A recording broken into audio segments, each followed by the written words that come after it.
day before the race, and I've checked into the final and Premier Inn, which I was quite lucky to get, to be honest, considering how late I booked. So I've got all my gear out ready, and I'm going to make sure that I have all this packed away, other than what I'm wearing, obviously, all packed away and ready to go, so that when I get up in the morning, all I need to do is just freshen up straight out the door. So, got my race pack with my poles in there, compulsory gear. I've got phone fully charged, which has actually it's not quite fully charged, but as in near enough. It's a push button phone. I use these because the touchscreen phones are absolutely useless when it rains, and if I need to get hold of anyone urgently, then I'd rather have something I just need to press buttons for, rather than something I have to keep wiping dry. Hat isn't compulsory gear. Head torch and spare torch. I doubt I'm going to need either of them, to be honest. And I'm probably going to leave the spare torch because I don't think that's mandatory gear. I've got a waterproof jacket with, I can find them. Can't find these seals at all. Waterproof jacket with taped seals. This is about as waterproof as you can get. This is a Kalenji jacket, which I got a few years ago and is absolutely diamond. Silver blanket, and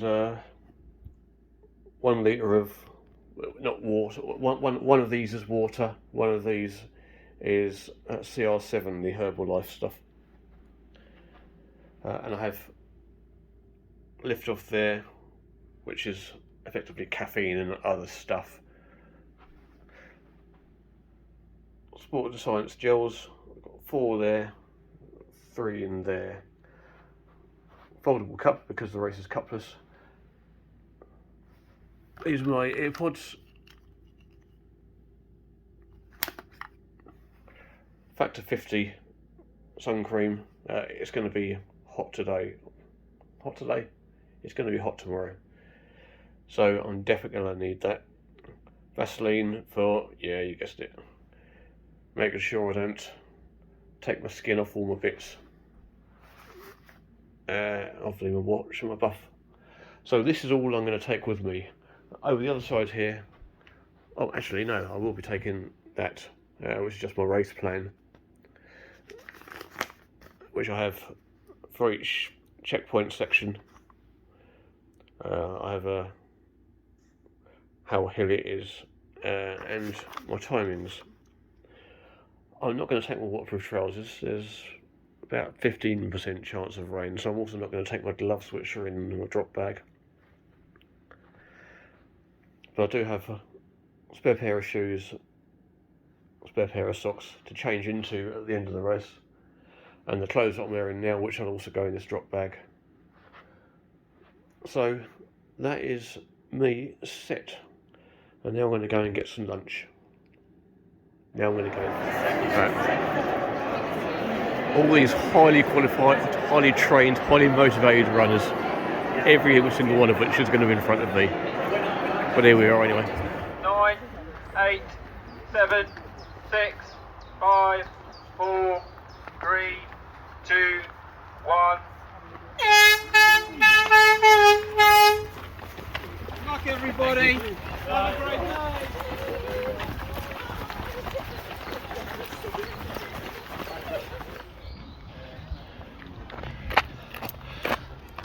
Just got up to the first checkpoint, which, if you saw my video previously on the recce, I was way off on it. Actually, I'm not sure I put it on there. But anyway, just going to skim straight through this one. I'm about 10 minutes ahead of schedule, which we'll find out if it's good or bad at the end. Oh, check this out.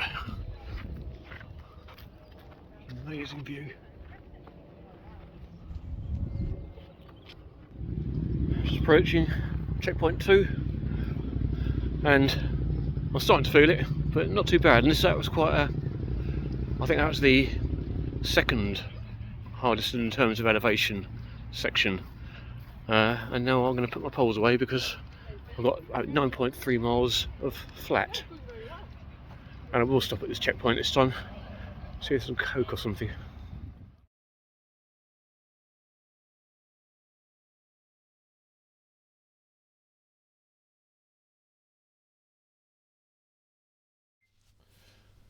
At this point I have both bad and good news. The bad news is I didn't record any more video until the end of the race. The good news is that my good friend Emma, who was following me from Box Hill all the way through to the end of the race, she did record video, and that's what we're going to be using from now on. So the explanation as to why that comes in one of her videos. But let's recap where we got to. We were at checkpoint 2, just leaving. Had 9.3 miles to checkpoint 3, which was West Humble Fields, just prior to Box Hill. Now at the point of getting to West Humble Fields, I'd banked about an hour and 10, hour 15 minutes. So that was great, because I knew that Box Hill I was going to lose time on. And as it turned out, Box Hill wasn't actually that bad. It was slow going. I think it took about 20 minutes getting up. But other than that, yeah, it was okay. It wasn't until 3-4 miles later, just prior to Reigate Hill, very steep climb, not long, only about half a mile, but that utterly wrecked me. I had to stop 3-4 times on the way up that hill. By the time I got to the top of it, my legs were absolutely dead. And that was my low point of the race. I was about 30 miles in. I still got 21 miles to go. And I thought that there was never any question that I was going to quit the race, but I thought I was going to get timed out. If not at the next checkpoint or the one after, I didn't think there was any way that I was going to get through to the final checkpoint without getting timed out at one of the checkpoints leading up to it. But fortunately I did, and now we'll move on to Emma's videos. He's got the eye of the tiger. Come on, Rob! Woo!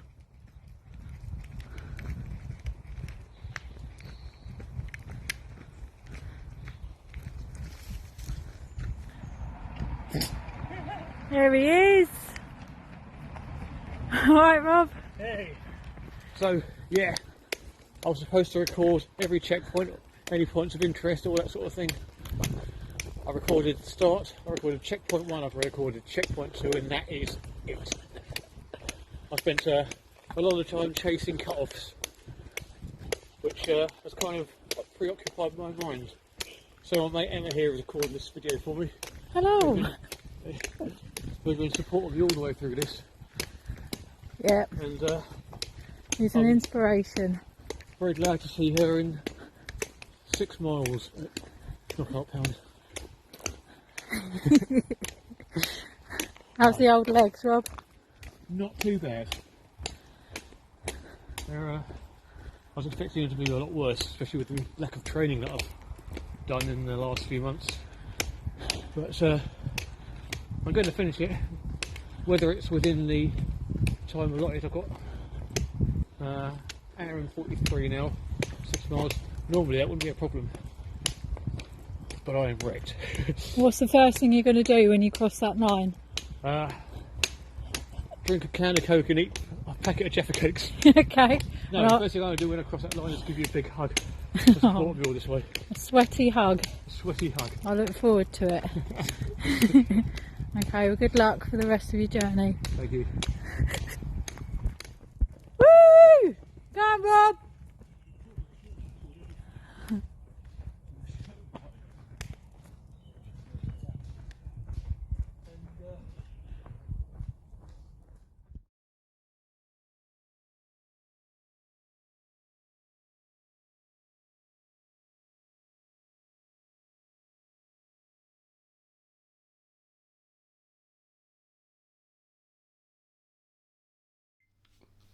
So yeah, by the time I left the final checkpoint, I didn't even care if I finished within the 13 hours or not. I just wanted to finish.